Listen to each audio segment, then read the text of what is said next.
Subscribe कीजिए हमारे channel को और बेल आइकन को प्रेस करके ऑल सेलेक्ट कर लें हमारे लेटेस्ट वीडियो हर रोज देखने के लिए। दोस्तों नमस्कार। आज का यह वीडियो आपके जीवन का सबसे सुंदर, सबसे ज्ञानवर्धक और आपके जीवन को बदलने की शक्ति रखने वाला वीडियो होने जा रहा। जी हाँ दोस्तों, जिसने भी आज का वीडियो मिस कर दिया या पूरा नहीं देखा, अधूरा देखा, हम गारंटी से कहते हैं उससे दुर्भाग्यशाली इंसान इस दुनिया में कोई नहीं। क्योंकि दोस्तों इस वीडियो में हमने आपको जो विद्या बताई है वो विद्या कोई साधारण विद्या नहीं है। लोग बहुत सारा ढेर सारा पैसा चार्ज करते हैं तब ऐसे गुप्त विद्याओं के बारे में जानकारी मिलती है। हम खुलेआम इस विद्या के बारे में आपको जानकारी देने जा रहे हैं। यदि आपके जीवन में किसी प्रकार की समस्या चल रही है, नौकरी नहीं पा रहे, विवाह में देरी हो रही, जीवन में सुख शांति गायब हो चुकी है, रुपए पैसे की तंगी है, व्यापार नहीं चल पा रहा, कहने का मतलब किसी भी प्रकार की समस्या हो, कोई भी दिक्कत हो, हर एक समस्या का समाधान आज की इस वीडियो में हमने आपके लिए लाया है। जी हाँ दोस्तों, अब आपके मन में ये प्रश्न उठ रहा होगा कि ऐसी कौन सी रामबाण औषधि देने जा रहे हैं और इतना बड़ा दावा हम कैसे कर रहे हैं।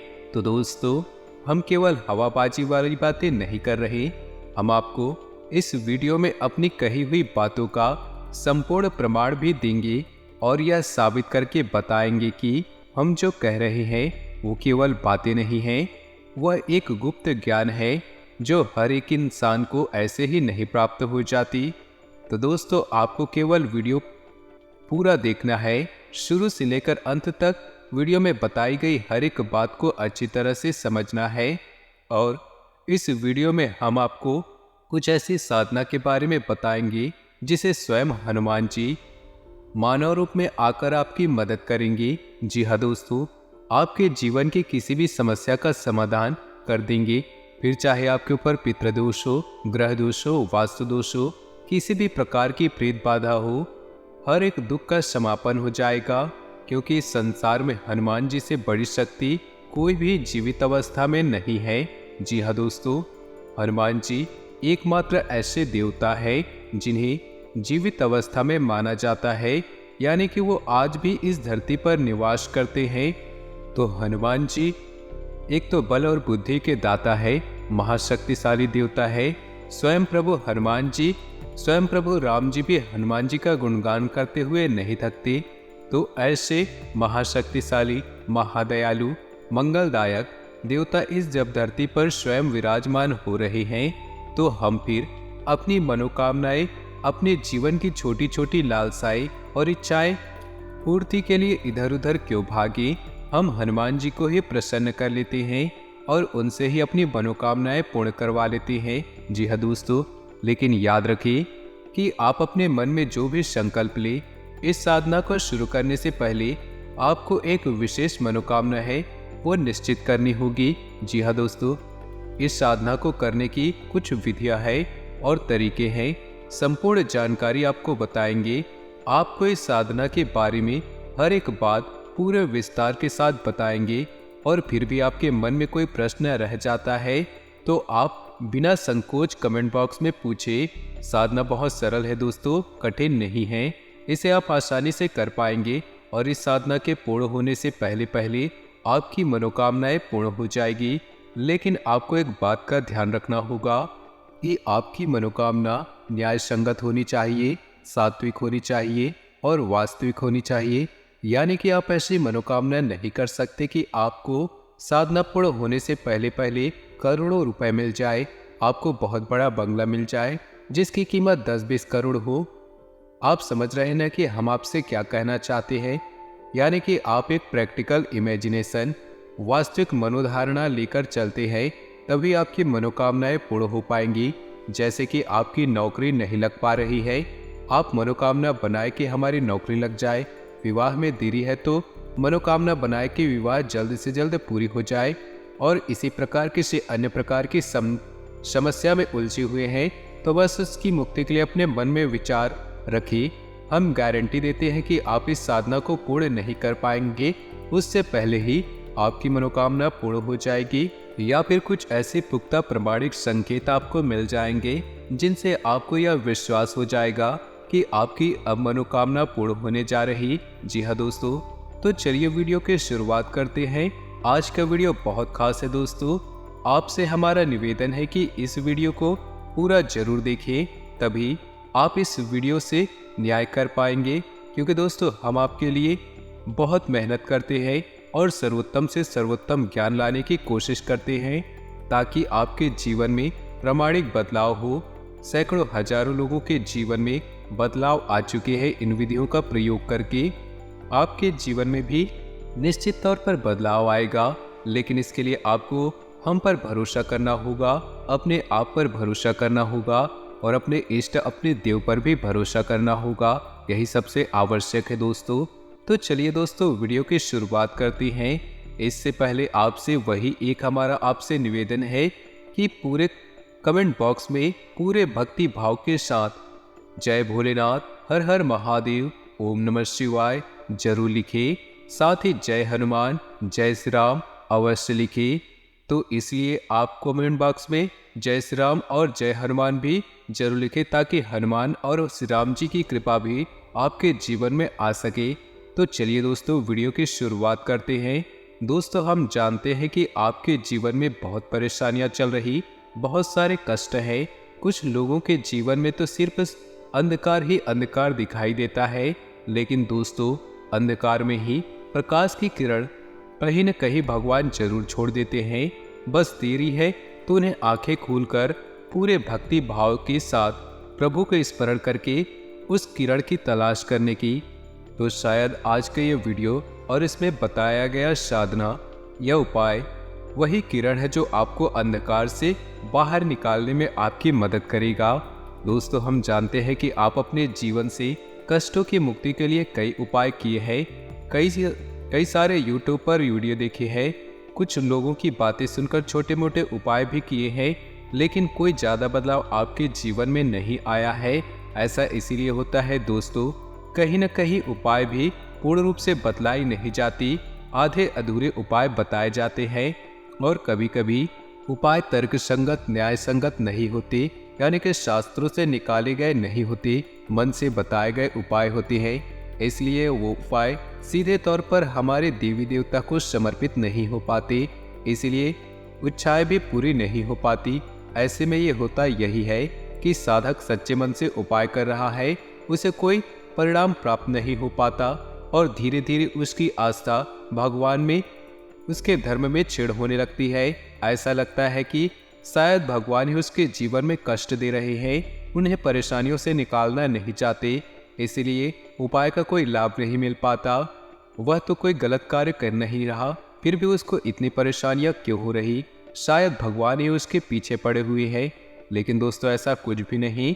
यदि आप सही तरीके से उपाय करते हैं, यदि आप सही तरीके से उपाय जान लेते हैं, संपूर्ण उपाय पूरे विधि विधान के साथ लागू करें, तो आपके जीवन में बदलाव निश्चित है। ऐसे आप ऐसे समझ सकते हैं कि यदि आप किसी अच्छे डॉक्टर के द्वारा बताए गए दवा को भी ठीक तरीके से उपयोग नहीं करेंगे, यानी कि सही समय पर सही दवाई नहीं लेंगे, उल्टी सीधी दवाइयाँ, तो बेशक वही दवाइयाँ होंगी, लेकिन आपके ऊपर उनका प्रभाव इतना अच्छा नहीं होगा जितना कि सही नियम संयम से ली गई दवाइयों का आपके ऊपर होगा। तो वैसा ही कुछ आपके जीवन में होगा। तो दोस्तों आज का यह वीडियो हनुमान जी को समर्पित है। हनुमान जी के सिद्धि के लिए, कार्य सिद्धि के लिए। सिद्धि तो बहुत बड़ी चीज होती है दोस्तों, इतना साधारण नहीं है कि हनुमान जी को सिद्ध कर लिया जाए, लेकिन हनुमान जी से कार्य सिद्धि करवाना आसान है। हनुमान जी बहुत बहुत दयालु देवता है। भगवान भोलेनाथ के बाद जो सबसे पहले प्रसन्न होते हैं वो है हनुमान जी, और हनुमान जी तो है ही शंकर सुमन्य, यानी कि शंकर के पुत्र, उन्हें शंकर का ही स्वरूप माना जाता है। इसलिए हनुमान जी बहुत जल्दी प्रसन्न हो जाते हैं, और हनुमान जी का कोई उपाय पूरे विधि विधान से की जाए तो हनुमान जी बड़े ही जल्दी कार्य सिद्ध करते हैं। तो अब आपको वीडियो में बताई गई बातें ध्यान से समझनी है। दोस्तों सबसे पहले बात हम करेंगे इस उपाय को करने की कुछ सावधानियों के बारे में। जी हाँ दोस्तों, यह उपाय 21 दिनों तक चलने वाली है और इन 21 दिनों में आपको पूर्ण रूप से सात्विक जीवन को अपनाना होगा। यानी कि आपको सबसे पहला काम जो कि आप अक्सर करते रहते हैं और वह है क्रोध। यानी कि आपको क्रोध नहीं करना है, किसी पर भी गुस्सा नहीं करना है। यदि वातावरण ऐसा बन रहा है जिसमें आपको क्रोध आ सकता है तो आप इस वातावरण को छोड़ दें, उस समय को ही टाल दें, क्योंकि क्रोध करने से साधनाएं भंग हो जाती हैं। दूसरा, आपको पूर्ण ब्रह्मचर्य का पालन करना आवश्यक होगा। पूर्ण ब्रह्मचर्य का पालन करना होगा। जी हाँ दोस्तों, हनुमान जी स्वयं बाल ब्रह्मचारी हैं, तो उनकी साधना में, उनके उपाय में ब्रह्मचर्य अत्यंत आवश्यक है। जी हाँ दोस्तों, मनसा वाचा कर्मणा यानी कि तीनों भाव से ब्रह्मचर्य होगा। ब्रह्मचर्य का मतलब केवल यही नहीं है दोस्तों कि हम किसी के साथ संसर्ग नहीं करेंगे। ब्रह्मचर्य का मतलब होता है हम किसी के लिए बुरा नहीं सोचेंगे, पूर्ण रूप से सकारात्मक रहेंगे, ईश्वर का ध्यान करेंगे और सादा जीवन, सिंपल विचारधारा को अपने मन में रखेंगे। यही ब्रह्मचर्य है दोस्तों। ब्रह्म का आचरण ही ब्रह्मचर्य है। तीसरा कि आपको अपने खान पान पर भी विशेष ध्यान देना है। आपका खान पान बहुत ही सात्विक होना चाहिए। यहाँ तक कि लहसुन और प्याज का भी उपयोग आपके लिए कई दिनों तक नहीं करना है। यह विशेष तौर पर आपको रखना है। आप यदि गलत खान पान करेंगे तो आपकी साधना खंडित हो जाएगी, पूर्ण होगी ही नहीं। तो आपको अपने खान पान पर विशेष ध्यान देना है और हो सके तो जमीन पर शयन करें। यानी कि जितने दिनों तक ये साधना चले आप जमीन पर सोए। यदि नहीं हो सकता है तो कोई बात नहीं, आप बिस्तर पर भी सो सकते हैं, लेकिन आपको शुद्धता का विशेष ख्याल रखना होगा। तो यदि तो कुछ सावधानियां जो आपको इस उपाय के दौरान आपको करनी होगी। इसे उपाय कम साधना अधिक कहेंगे दोस्तों। उपाय तो छोटी होती है, लेकिन ये साधना है लंबे समय तक चलेगी। 21 दिनों की साधना है। अब हम आपको एक बात और बताना चाहेंगे कि आप किसी भी छोटे मोटे प्रयोजन के लिए साधना को करें नहीं। जब तक आपके मन में गहरा संकल्प का भाव न हो तब तक इस साधना को न करें, क्योंकि साधना खंडित होने से बेहतर है कि करें ही ना। जी हाँ दोस्तों, तो यदि आपको सचमुच में भगवान की मदद की आवश्यकता है, आपको तकलीफें पीड़ाएं बहुत अधिक है, तभी आप इस साधनाएं को करें। वरना इस साधना में बताई गई सावधानियों को विशेष तौर से ध्यान में रखें। अब ध्यान से सुने कि आपको यह साधना कैसे शुरू करनी है। असल में इस साधना के 2 चरण रहेंगे दोस्तों। एक चरण जो कि मंदिर में होगा और दूसरा चरण जो कि आपके घर में होगा। तो अब आप जिस मंदिर में जाएंगे जहां पर इस साधना का एक चरण होगा, वहां उस मंदिर में हनुमान जी की मूर्ति दक्षिण मुखी होनी चाहिए। तो हनुमान जी का मुख दक्षिण दिशा की ओर होना चाहिए। ऐसे ही मंदिर में आपको जाना है दोस्तों। दूसरा कि आपको जो घर पर एक भाग इस साधना का पूर्ण होगा वह सुबह सुबह करना होगा। रात्रि में ना करें, दिन के किसी भी समय में ना करें। तो चलिए दोस्तों, अब शुरुआत करते हैं। आपको बताते हैं कि साधना को करना कैसे है। साधना को शुरू करने का दिन मंगलवार का होगा। आप किसी भी मंगलवार से इस साधना की शुरुआत कर सकते हैं। आपको मंगलवार के दिन सुबह सवेरे सूर्य उदय होने के बाद, स्नान करने के बाद संपूर्ण विधि विधान से तैयार होना है। यानी कि आपको जितना हो सके उतना लाल वस्त्र पहनने हैं, लाल आसन का प्रयोग करना है, लाल प्रसाद का ही भोग लगाना है। जी हाँ दोस्तों, लाल रंग का लड्डू या कोई मिठाई या फिर कोई फल का प्रयोग कर सकते हैं। अब आपको आसन बिछाकर बैठना है। आपको आसन ऐसा बिछाना है कि आपका मुख उत्तर दिशा की ओर हो और आपके सामने जो चौकी लगी हो, यानी कि जो आसन आप लगाएंगे जिस पर हनुमान जी की मूर्ति या फिर फोटो रखेंगे, उसका मुख दक्षिण दिशा की ओर होगा। आपको आसन लगाकर बैठना है और हनुमान जी को पुष्प अर्पित करना है, पूजा पाठ करनी है, विधि विधान के साथ करनी है, उन्हें भोग लगाना है और उसके बाद हनुमान चालीसा का पाठ शुरू करना है। याद रखना है कि आपको हनुमान चालीसा का पाठ आपको 7 बार करना होगा। जी हाँ दोस्तों, हनुमान चालीसा में स्वयं लिखा है कि जो 7 बार पाठ करे कोई को 7 बार हनुमान चालीसा का पाठ करना है। और जब आपका पाठ समाप्त हो जाए तो आपको एक बार बजरंग बाण का पाठ करना है। जी हाँ दोस्तों, बजरंग बाण में भी आपको ध्यान देने वाली कुछ बात रहेंगी दोस्तों, जो कि आपको कोई नहीं बताएगा दोस्तों, लेकिन हम आपको बता रहे हैं, क्योंकि ज्ञान यदि अधूरा रहा तो वह बहुत ज़्यादा खतरनाक होता है। तो जब आप बजरंग बाण पढ़ेंगे कि आपको उसमें देखेंगे कि हनुमान जी को शपथ दी जा रही है प्रभु श्री राम की, यानी कि एक भक्त को उसके भगवान की शपथ दी जा रही है। और किस लिए दे रहे आप कि आपके काम बन जाएंगे, यानी कि आप अपने स्वार्थ के लिए हनुमान जी को कसम देकर मजबूर कर रहे हैं कि वे आए और आपके कार्यों की पूर्ति करें। तो आपको ऐसे में जब बजरंग बाण पढ़ते हैं तो जितनी बार भी आप हनुमान जी को आप शपथ देंगे उतनी बार आप कान पकड़कर मन ही मन माफ़ी का भाव भी रखेंगे। जी हाँ दोस्तों, क्योंकि हम शपथ दे अवश्य रहे हैं, लेकिन हनुमान जी का सम्मान का पूरा ख्याल रखिए, ऐसा हमें अवश्य करना होगा दोस्तों, अन्यथा बजरंग बाण के दुष्परिणाम भी आपको भयंकर मिलेंगे, क्योंकि आप हनुमान जी को शपथ दे रहे हैं दोस्तों, और ये कोई छोटी बात नहीं है। इसके बाद अब आपका साधना का भाग शुरू होगा, यानी कि आपकी साधारण सी पूजा पाठ थी, अब आपकी साधना का भाग शुरू होगा। आपको अपने दाहिने हाथ के अंजरी में जल लेना है और जल लेकर हनुमान जी के फोटो के सामने यह संकल्प करना है, हे प्रभु, हे श्री हनुमान जी, आप हमारी इस मनोकामना की पूर्ति के लिए प्रयास करें, हमारी मनोकामना पूरी करें। हम आपके लिए अपनी मनोकामना पूर्ण हेतु यह संकल्प लेते हैं कि 21 दिनों तक इस तरह की साधना, यानी कि यह साधना पूर्ण अवश्य करेंगे, और आपसे हम यह उम्मीद करते हैं हमारी मनोकामना पूर्ण करेंगे और हमारी साधना को स्वीकार करेंगे।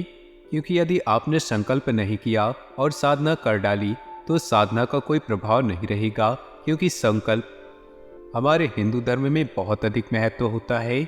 तो आपको संकल्प तो लेना ही है, ये आपको पहले दिन करना है, रोज रोज नहीं करना है दोस्तों। संकल्प लेकर आप दैवीय शक्ति को अपनी ओर आकर्षित करते हैं।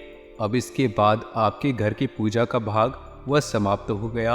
अब आपको शाम का इंतजार करना है, यानी कि रात्रि के 9 बजे के आसपास आप हनुमान जी के मंदिर में जाइए। वहाँ पर गाय के घी का एक दीपक जलाना है। आपको दीपक जलाते समय आपको याद रखना है कि दीपक आटे का बना होना चाहिए और आप उसे घर से बनाकर लेकर जाएं। जी हाँ दोस्तों, आपको वह दीपक जलाना है हनुमान जी के सामने। और याद रखना, दीपक जलाते समय सावधानियां भी रखनी चाहिए। दीपक को ऐसे ही सीधे जमीन पर नहीं रखना है और किसी अन्य व्यक्ति के जलाए हुए दीपक से अपने दीपक को नहीं जलाना, और घर से ही दीपक जलाने की संपूर्ण व्यवस्थाएं घर लेकर जाना। तो आप पहले दिन जब जाएंगे तो एक दीपक जलाएं, ठीक है दोस्तों। इसके बाद दूसरे दिन जाएंगे तो आप आटे के 2 दीपक बनाकर ले जाएंगे और उस दीपक को जलाएंगे। ऐसा कार्य आपको रोज करना है, यानी कि तीसरे दिन 3 दीपक, चौथे दिन 4 दीपक, 5वें दिन 5 दीपक, इसी प्रकार 11वें दिन 11 दीपक और 12वें दिन 10 दीपक, 13वें दिन 9 दीपक। ऐसे करते करते 21वें दिन सिर्फ फिर से 1 दीपक रह जाएगा और वह आपकी साधना के पूर्ण होने का संकेत है। हम उम्मीद करेंगे कि इससे पहले आपकी मनोकामनाएं पूर्ण हो जाए दोस्तों। लेकिन दोस्तों, हमें ध्यान रखना है कि आपकी साधना का भाग पूरा नहीं हुआ है। जब हनुमान जी के मंदिर जाएंगे, दीपक जलाएंगे, तो आपको एक बात वहाँ पर और करनी है, वह है श्री हनुमान कवच का पाठ करना। जी हाँ दोस्तों, श्री हनुमान कवच बहुत ही शक्तिशाली है। इसके बारे में जब आप सुनेंगे तो आप भी रोमांचित हो उठेंगे। तो दोस्तों, आज की वीडियो अगर आपको पसंद आया हो, समझ आया हो, या फिर किसी प्रकार का प्रश्न आपके मन में हो तो कमेंट बॉक्स में जरूर पूछिए। साथ ही नीचे दिए कमेंट बॉक्स में जय हनुमान, हर हर महादेव अवश्य लिखिए। आपका दिन शुभ हो, मंगलमय हो।